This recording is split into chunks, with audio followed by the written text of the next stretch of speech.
Hello everyone. Today we will talk about one of the reading strategy that calls story map. First of all, what is a story map? Story map is a graphic organizer that helps students learn the elements of a narrative. Learning to identify a story's character, plot, setting, problem, and solution prompts students to read carefully to learn the important details. How and when we use them?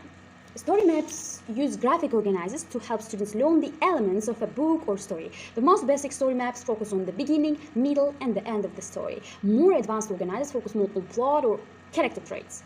When we use it? Actually, we use it while reading or after reading. Okay, how we use it? Actually, we can use it in many ways: individual work, pair work, or in small groups, or whole class setting. Why we use story maps or benefits of the story map.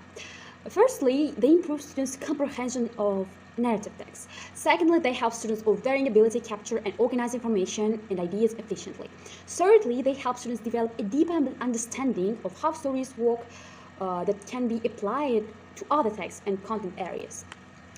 How to use story maps. First of all, define and discuss the components of a story: characters, setting, plot, and theme, or beginning, middle, end, using a familiar story as an example. Secondly, after a whole class read aloud of a story, complete a story map on chart paper with input from students. Thirdly, if students will story maps individually, provide each student with a blank story map organizer and have them complete their own copies as you can construct the larger version. Fourth, once students understand how to construct story maps, they can complete story maps as they read, or after reading, they can fill in any missing parts. Here are the examples of story map. They can look like this and this. You can see there are tables where beginning, middle, end. As I mentioned before, they can look different.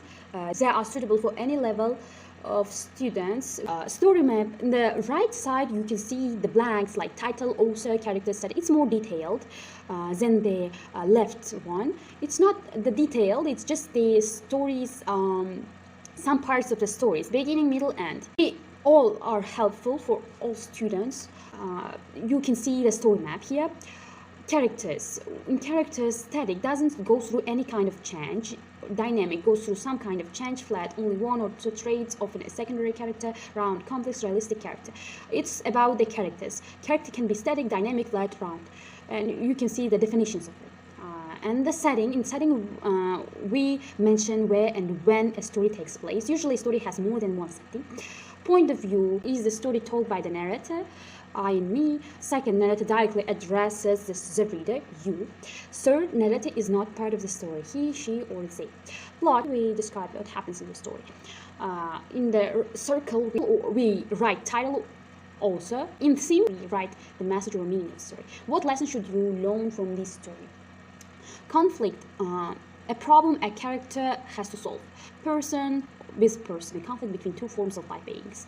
Person with self. Main character has a problem with him or herself. Person and environment. Character struggling against the forces of nature. Or person and technology. Character has a problem with robot or machines. We can also see the plot diagram here. We see exposition, rising action, climax, falling action, and resolution. In exposition, it's introduction contains setting and character. In rising action, a character tries to solve a conflict. Climax, tensest moment of the story. Falling action, characters begin to apply a solution to the conflict and tie up loose ends. Resolution, how everything turns out. We can see the example of a story map that is filled is the fairy tale A Princess and the Frog. You see, in the setting, we often mention characters, time, and place. Times, many years ago, place, a king's castle. The problem here, a princess accidentally dropped her golden ball into a pond while playing with it.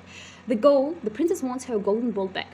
And the action, the princess promises a frog that he can live with her and if he brings her ball back. He does it. As the frog later tries to climb into the princess' bed, she throws him against a wall in disgust.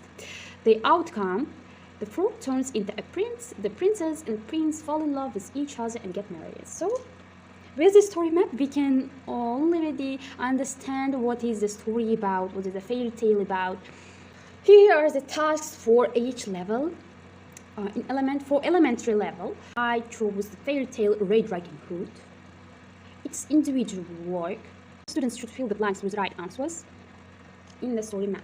We can see here magic, setting, opening sentence, good characters, problem, solution, bad characters. If you don't have such magic or just the blanks that are not suitable for the story, we can just cross it out. Magic is not suitable for the story, so we can cross it out.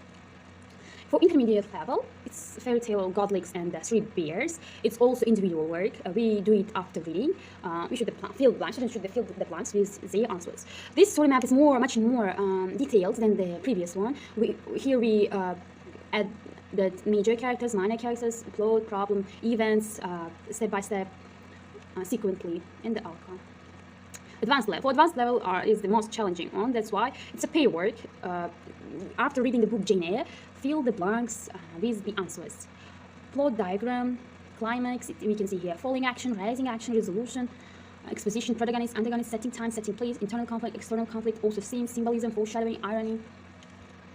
It's more challenging than the previous tables, story maps, as we can see. That's why it's a pair work and it's much more complicated because of the level. Here are the resources where you can find about the story maps and that I used in my presentation.